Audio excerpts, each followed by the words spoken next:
Hello students, welcome back to my YouTube channel Sketchzilla में आपका स्वागत है। और आज है day 17 of learning charcoal art from scratch. और आज जो हम करने वाले हैं और आज से अगले 5 दिन में जो करने वाले हैं उसका शेड्यूल मैं आपको बता देती हूँ।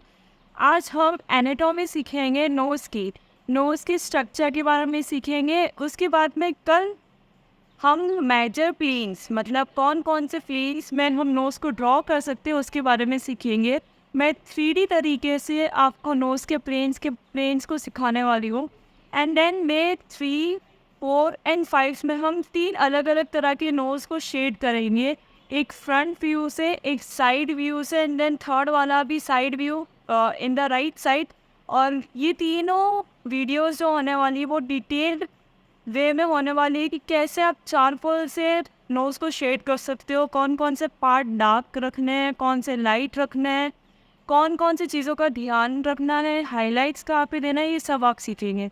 सो बिना किसी देरी के स्टार्ट करते हैं anatomy of the nose. Let's get started. पहले मैं आपको नसल बोन बता रही हूँ। तो बेसिकली क्या होता है ना कि जो पूरे नोज़ में 2 ही तरह की बोन्स एग्जिस्ट करती है, या मैं ये कह सकती हूँ कि एक ही तरह की बोन एग्जिस्ट करती है।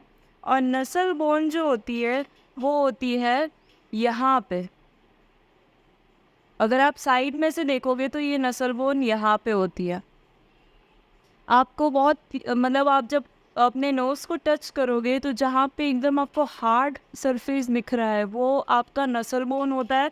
और उसके अलावा जितना भी पोर्शन होता है वो कार्टिलेजेस या फ्लैश से बना हुआ होता है, टिश्यू से बना हुआ होता है, बट वहाँ पे नसल बोन नहीं होती है, बोन्स नहीं होती है। तो ये भी पार्ट जो है वो नसल बोन होता है। अगर हम फ्रंट से देखें तो नसल बोन्स ये वाले पार्ट को भी बोला जाता है। और ये 2 बोन्स होती है। और ये 2 पतली पतली जो बोन्स होती है वो क्या करती है, ब्रिज बनाती है नोज़ का। इसी को हम बोलते हैं नसल बोन। और ये फोरहेड से कनेक्ट होती है। इसके बाद में आते हैं मैक्सिला। मैक्सिला क्या होती है? मैक्सिला जनरली एक ऐसा बोन होता है जो नोज़ के आउटर सरफेस पे दिख। सो ये मैक्सिला नोज़ की साइड में होती है। एग्जैक्टली नोज़ का पार्ट नहीं है बट नोज़ से कनेक्ट होती है, इसीलिए हम इसको साथ में नोज़ के साथ में देख रहे हैं। तो ये वाला पार्ट जो होता है ये मैक्सिला का पार्ट है। इस साइड में भी ये वाला पार्ट जो है वो मैक्सिला का पार्ट है।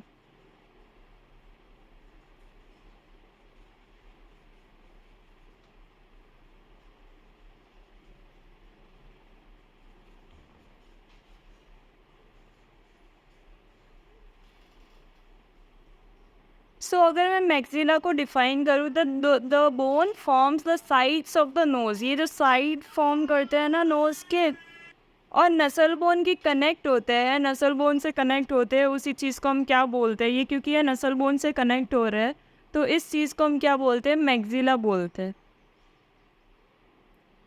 अब पारी आती है लेटरल कार्टिलेज। लेटरल कार्टिलेज क्या होता है? लेटरल कार्टिलेज ये पोर्शन होता है, मतलब एक तरह का कार्टिलेज होता है। ऐसे बहुत सारे लाइक 2-3 तरह की कार्टिलेजेस होते हैं, जिसमें ये कार्टिलेजेस जो होता है ना ये होता है लेटरल कार्टिलेजेस।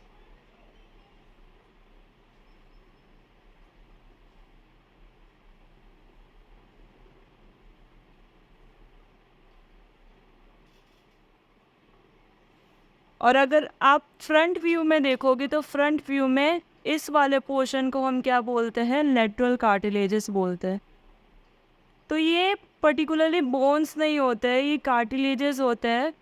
तो इनका स्ट्रक्चर थोड़ा सा लाइक बोन्स जैसे हार्ड नहीं होता है। आप इसको टच करके फील करके देख सकते हो, इतने हार्ड नहीं होंगे। ये थोड़े से लाइक मूव कर सकते हैं, इनकी थोड़ी सी रेंज ज़्यादा होती है बोन से। बोन एक पर्टिकुलर मूवमेंट ही करते बोन, वो भी जॉइंट्स की वजह से। बट ये कार्टिलेजेस बहुत सारे मूवमेंट्स कर सकते हैं, लाइक एकदम अच्छे से मूव कर सकते हैं।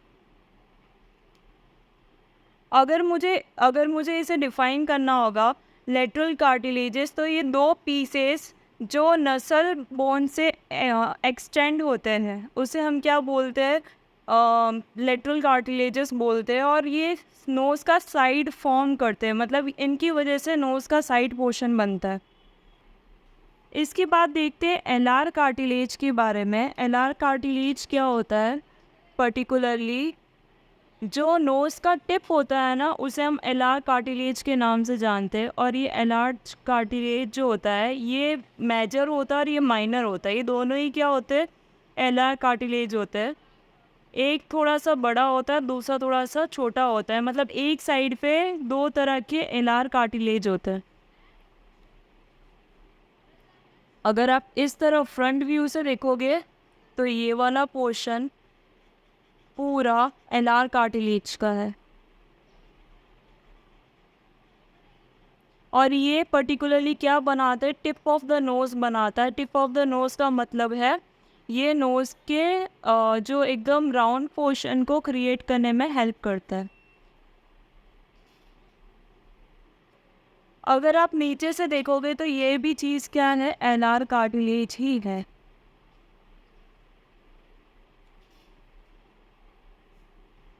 इसके बाद में सेप्टल कार्टिलेज के बारे में देखते हैं। सेप्टल कार्टिलेज कौन सा पोर्शन है?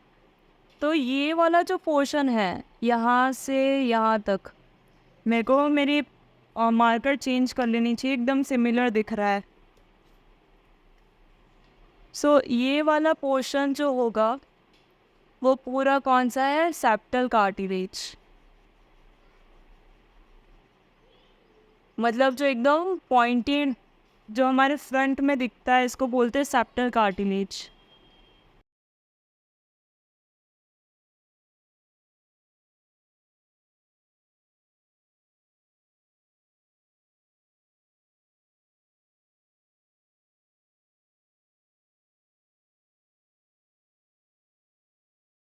कार्टिलेज है ऊपर की तरफ से भी हमें दिखती है, मतलब जब हमारा फेस ऊपर की तरफ होता है तो ये इस तरफ होती है। इसके बाद में आता है ब्रिज ऑफ द नोज़। तो ब्रिज ऑफ द नोज़ जो होता है ये वाला पार्ट होता है, इसको हम बोलते हैं ब्रिज ऑफ द नोज़। मतलब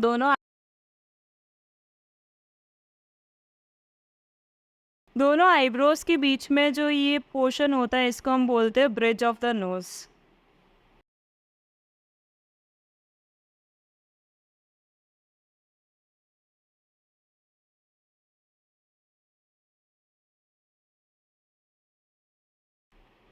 ये जो बैंड आता है नोज़ के अंदर आपको यहाँ पे नहीं दिखेगा, बट या यहाँ पे आप देख सकते हो, ये जो बैंड आता है साइड व्यू में इसे हम बोलते हैं root of the nose.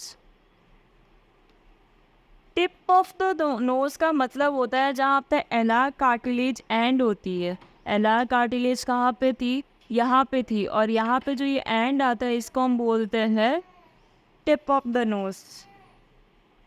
Fibrofatty tissue का मतलब होता है ये वाला पार्ट जहाँ पे फ्लैश होता है। फ्लैश मतलब जहाँ पे ना कार्टिलेज होती है ना बोन्स होती है, यहाँ पे सिर्फ फ्लैश होता है, इसको हम बोलते हैं फाइब्रोफैटी टिश्यूज़।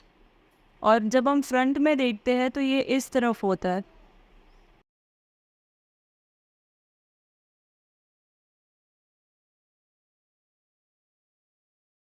सो ये फुट प्लेट है और ये लास्ट में नसल विंग्स है। इन पोर्शन को आप क्या बोलते हो? नसल विंग्स बोलते हो। नसल विंग्स। फिर लास्ट में जो ये डार्केस्ट पोर्शन होता है जहाँ पे बहुत सारी शैडो पड़ती है उसको हम बोलते हैं नॉस्ट्रल्स, जिसको आप हमेशा ब्लैक बनाते हो लगभग, क्योंकि वो हॉलो होता है तो हॉलो की वजह से वो लगभग क्या दिखता है? थोड़ा डार्क ही दिखता है।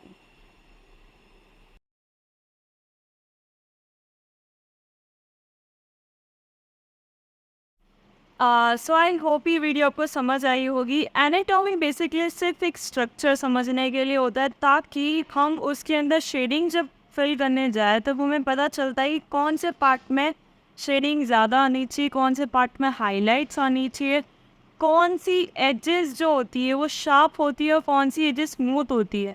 तो ये सब चीज़ें एनाटॉमी से थोड़ी सी क्लियर होती है, इसलिए थोड़ा सा बेसिक मैंने एनाटॉमी का बताया। कल जो हम करेंगे हम साइड प्लेन्स, फ्रंट प्लेन और इन सब के बारे में बात करेंगे। तो मिलते हैं कल।